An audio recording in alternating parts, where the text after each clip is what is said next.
We're here with Dave from Canon. We have two new cameras in front of us. I mean, the main questions we have are where do they sit in the market and who do they mainly appeal to? Okay, yeah, so these two cameras, they're going to sit between our 700D and our 70D. Okay. So they're going to sit right at the top of our, what we call our entry-level segment, so for people who are relatively new to photography. Now what we're doing is we're putting two models into here.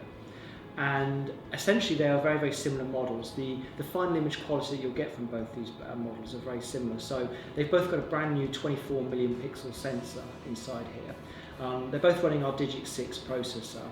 They've both got a 19-point AF system. This is actually the same AF system that we've got on our 70D. So it's really nice to see these features from like more mid-range products coming down to this kind of level. Yeah. They'll both run at 5 frames a second, and they have some of the features from our 7D Mark II on here actually as well. Things like flicker detection, which is great for photographing in environments where the light conditions are where they keep changing. So that's a great feature. Also, these two will actually have really good autofocus in live view as well, because this new sensor, this new 24 million pixel sensor, gives you really fast autofocus when you're shooting movies or when you're shooting in live view. Now we have two of them, for the reason being is that we've aimed them at perhaps slightly different people, depending on what kind of person you are, what kind of photography you enjoy doing. So the 750 is a very similar layout to what we've got on like our 700D, so it's a very easy camera to use. If this is your first EOS, this is the first SLR you've ever owned, you'll find this one very easy to use, and it'll be great for getting started and learning about photography. If maybe you've had an EOS before and you're looking to make a step up, but don't want to make that jump up to maybe a 70D or a 7D for that matter, you're looking for something that bit smaller and lighter, but maybe a bit more sophisticated to use, you'd be looking at the 760, as this one's got a few extra features on here. Now, straight away you can see that on the top, it's actually got one of the screens, which is normally what you find on a higher end EOS, but we've brought it down to this level to really help you get more information when you're shooting. If you look on the back, this one's actually got a control wheel on it as well. Okay.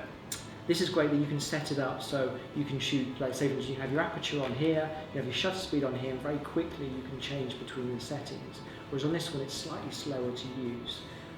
Also, what you've got on here is you've got a locking mode dial as well. So this mode dial actually locks. So if you're using this camera perhaps in slightly more advanced conditions, so you've got it over your shoulder and you want to grab it quickly and pick it up, there's no danger of you accidentally knocking the mode dial, so you can actually lock it like that. So you've almost created like an entry point SLR, but with real key useful features from the intermediate levels. That's right, yeah, and try to make it smaller and lighter as well, so it's just a little bit easier to carry and to hold. We have to remember this camera has the variable angle screen on here as well, and it's the touch screen, it's our million dot screen, so very high resolution screen. Could you see people using this one, the 760, potentially as like a second body at all for their higher spec cameras? Potentially, yes. If you've got maybe something like a 70 or a 70D, as I said earlier, this would be a great second body for that, because it will handle in the same way. You're used to using the screen, you're used to using the control wheel on the back there. Whereas if you have maybe a 700 or the 750 as your second body, you may find it a little bit slower to use. So this could be a lovely second body for your 70 or maybe your 70D. So are these replacing any cameras that are currently on the market, or are they sitting in there? No, these are additions to the lineup. So we're really growing our selection of EOS cameras. So how many cameras are you going to have on the market this year? Well, actually, of the EOS range? Yeah, as things stand at the moment, we have about 15 EOS bodies, which is more than we've ever had before. If you go back to like 2007, which I know is a little while ago now, but we actually only had 4 EOS cameras, and 2 of those were Pro 1 series cameras.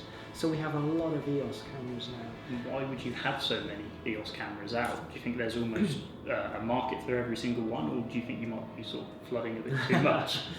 Well, what I genuinely think is that what we've done is we've created cameras for different types of photography and for different types of people.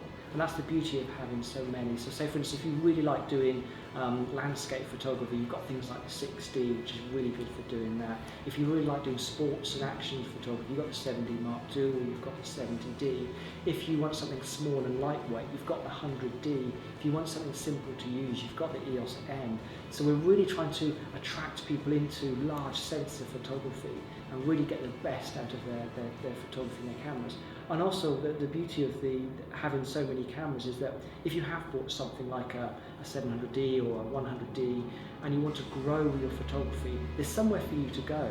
So you can trade up to the next models in the lineup and really take your photography that bit further.